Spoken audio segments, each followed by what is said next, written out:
ये एक ऐसा शौक़ है जिसमें हर एक दूसरे स्टार की दिलचस्पी होती है। बहुत सी तस्वीरों में से मुझे कुछ तस्वीरें मिली जो युवा देव ने अपनी प्रेमिका को भेंट की थी। भगवान का शुक्र है, सुरैया ने एल्बम के लिए वन को आजमाने का कोई पाखंड नहीं किया। फ्रैंक कैमरा की दादी उन्हें छिपाने के लिए शिलालेख में लिखा था, नोसी को प्यार से स्टीव। नोसी क्यों? मैंने उससे पूछा। क्योंकि उसे मेरी नाक पसंद थी। उसे लगा कि मेरी नाक सुंदर है। उसने आत्मसंदन हंसी के साथ उत्तर दिया। और आपने उसे स्टीव क्यों कहा? ये एक पसंदीदा पन्यारा के नायक का नाम था जिसे देव ने मुझे उधार दिया था। मुझे लगा कि देव उस चरित्र से बहुत मिलता जुलता है। एक और तस्वीर थी जो मुझे अचानक मिली, जिसमें सुरैया, उसकी माँ और उदाहरण के लिए गैगरी पैक के साथ सुरैया की तस्वीर। सुरैया मुस्कुराई। हाँ, मैं वास्तव में अपनी आदर्श से व्यक्तिगत रूप से मिली हूँ। क्या आप उसके बारे में सुनना चाहते हैं? यकीन मानिए, मैंने सुना होगा। जब मैं फ्रैंक कैपेज से मिला, जो भारत की यात्रा पर आए थे, तो मैंने उनके माध्यम से गैगरी पैक को बधाई संदेश और अपना हस्ताक्षरित फ़ोटो भेजा। नायक पूजा का वो भाव सुरैया और उनके आदर्श के बीच एक यादगार मुलाकात का कारण बना।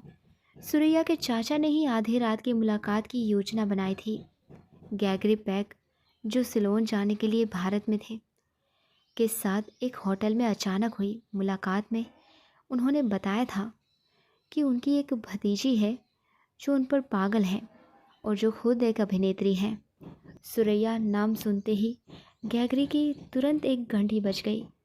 वो चाचा के इस विचार से सहमत हो गए कि उन्हें सुरैया से मिलने जाना चाहिए।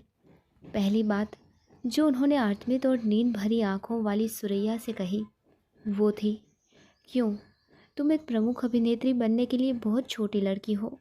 सुरैया ने खुशी से आह भरी। हमने 1 घंटे से ज़्यादा बात की। उस रात में बिल्कुल भी नहीं सोई। स्टूडियो में किसी को भी यकीन नहीं हुआ कि मैं गैगरी से मिली हूँ। वो हंसे और मजाक उड़ाया जिसे वो एक कहानी समझ रहे थे। फिर शाम के अखबारों ने इस घटना की रिपोर्ट की। उसके बाद 1-2 महीने तक अखबारों में हमारी प्रेम कहानियाँ लगातार छपती रहीं। मुझे वो सब अच्छा लगा। वो हंसी।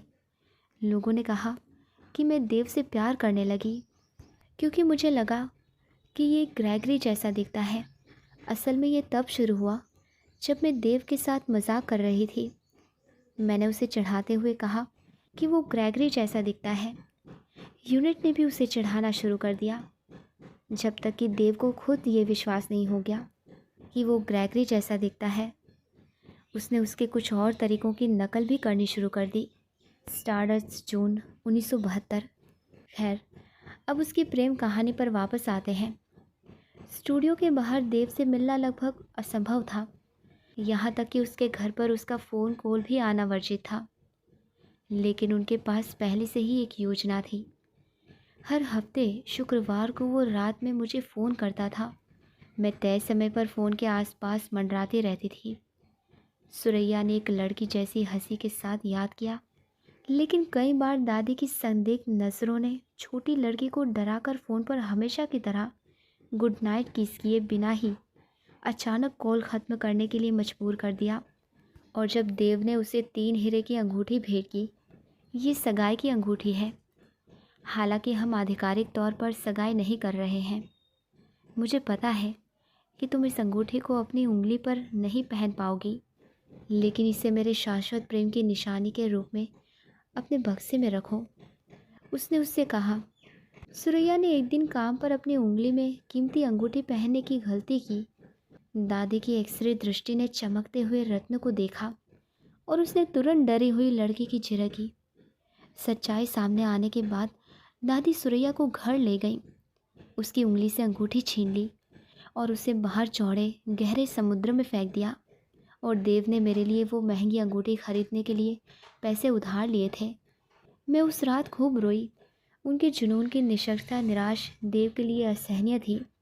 वो उससे शादी करना चाहता था, लेकिन सुरैया हिचकिचा रही थी क्योंकि वो दादी से बहुत डरती थी। उसने सुरैया से विनती की कि वो सिविल कोर्ट में उसे शादी करने के लिए हिम्मत दिखाएं। उसने उसे बार बार समझाया कि इससे कोई फ़र्क नहीं पड़ता कि वो अलग अलग धर्मों के हैं, एकमात्र धर्म प्रेम है।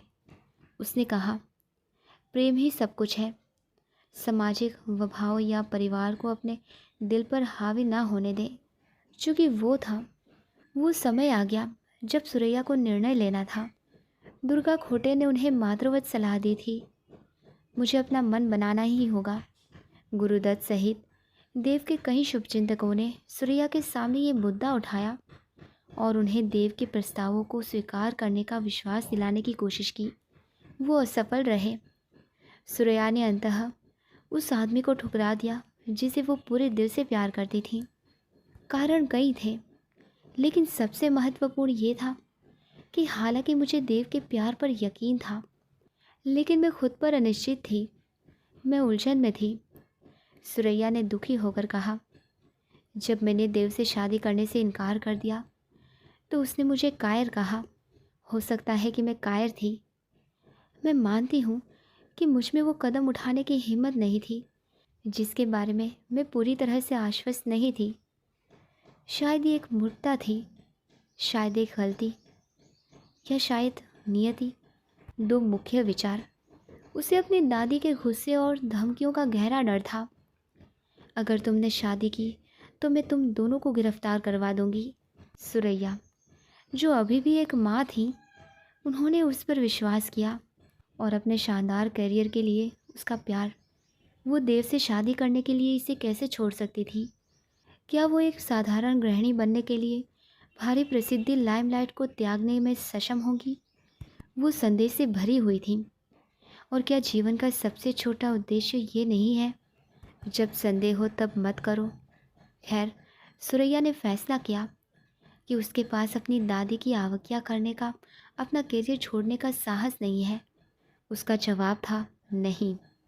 अब भी सुरैया सहजता में स्वीकार करती है कि वो गलती पर थी और उनके ब्रेकअप के लिए वो ही जिम्मेदार थी। देव के बारे में कहने के लिए उसके पास केवल अद्भुत बातें हैं। वो कितना शानदार सुंदर था, कितना शानदार युवक था, कितना सच्चा संवेदनशील व्यक्ति था। अब जब वे मिलते हैं तो वो कैसे प्रतिक्रिया करते हैं? हम पार्टियों में एक दूसरे से टकराते हैं। हम हमेशा अच्छे दोस्तों की तरह मिलते हैं। हम बातें करते हैं, हम खुलकर हंसते हैं। आपको ऐसे लोगों को देखना चाहिए जो हमें देखने के लिए सब कुछ छोड़ देते हैं। हम दोनों को वो एहसास होता है और हम हंसते हैं। क्या सुरैया कभी देव को भूल पाएंगी? नहीं, नहीं, नहीं। उसने कभी देव को भूलने की कोशिश नहीं की, ना ही वो कभी कोशिश करेगी। और क्यों करे? कोई केवल वही भूलता है जिसका उसे पछतावा होता है। मुझे एक पल के लिए भी इस बात का पछतावा नहीं है कि मैंने देव से प्यार किया। मैं जानबूझकर अपने अतीत को क्यों दफनाऊं, जिसमें मेरी ज़िंदगी की सबसे खूबसूरत यादें हैं। मैं सहमत हूँ। आखिरकार, क्या प्यार करना और खोना कभी प्यार ना करने से बेहतर नहीं है? सुरैया का स्वर्णिम नाम अब भले ही सिनेमा घरों में नहीं लिखा जाता, लेकिन इसका जिक्र मात्र से ही एक भावुक स्त्री और एक मानसिक रूप से बीमार व्यक्ति की प्रेम कहानी की यादें ताज़ा हो जाती हैं।